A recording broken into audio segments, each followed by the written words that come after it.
Hi there. I'm with the Santa Rosa Juggling Club, and tonight I'm going to show you how to juggle 3 of these bad boys and walk away unscathed. Why? Because it's a fantastic skill to have at a sobriety checkpoint. All right, so let's take a look at these. They're heavy, all right? They weigh just under 13 ounces. Together, that's almost 3 pounds. And though the blade is not that sharp, the tip is very sharp. And in a moment, that tip's going to be traveling near my face and near my hands at about the same speed as a car on the highway. Yeah.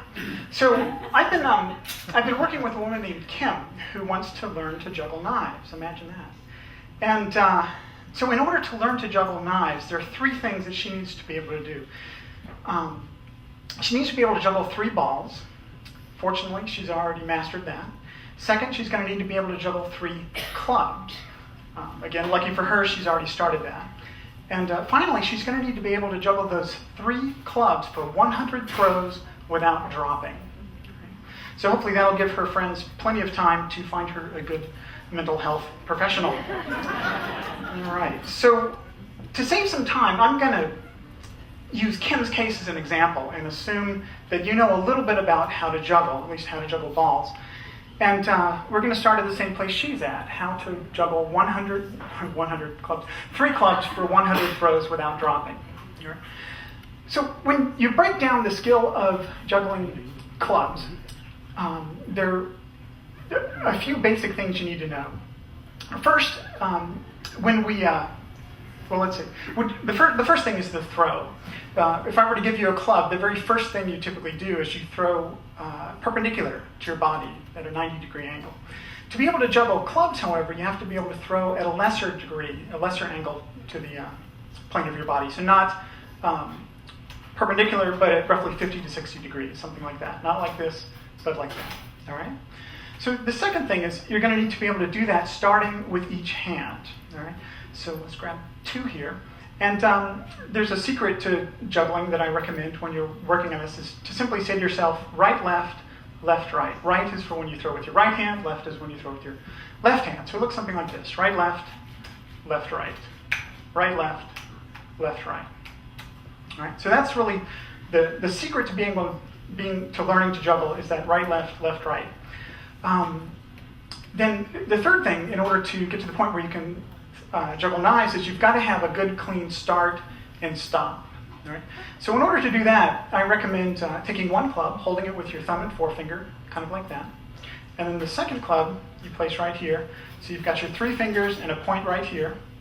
And you take that club and you flip it like so. So that first flip there, that becomes your first throw. Okay?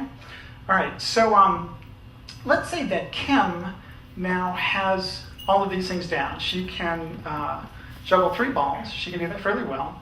She's at the point at which she can do 100 throws with 3 clubs without dropping, and she's ready to juggle knives. All right. So what's next? Well, there's not a whole lot more to tell her. I would encourage her to be really conscious of the fact that those knives the tips of them are very dangerous. I would encourage her not to do any tricks with 3 knives that she's not already very comfortable doing with clubs. All right? And the next thing is I would encourage her to really just get used to the feel of these things, in that they're a little bit heavier and they spin a little bit differently than when you flip a club. Oh, one more thing.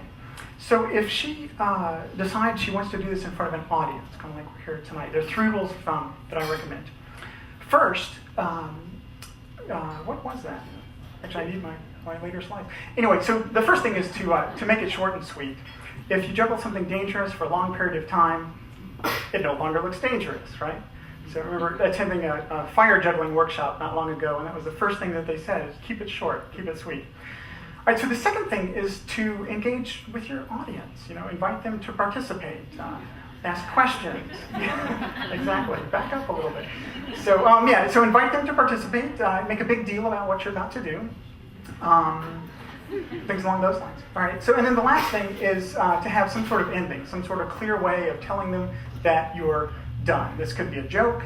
It could be a big flourish. It could be a simple gesture like a bow. All right? So, yeah, so remember this is dangerous. You guys might want to back up just a little bit. All right, so at this point, how about, shall we quit talking? Would you like to see how this is done? Yeah. All right, so here we go. So count with me from down here. Here we go. 1, 2. I'm getting ready to risk my life up here. From down here, here we go. Ready? 1, 2, 3. All right. There it is. I can hardly see for that light. Oh. So I have a confession to make. I have never figured out a way to stop this. Any ideas? I mean, really, just call them out. Yeah, right. How about like that?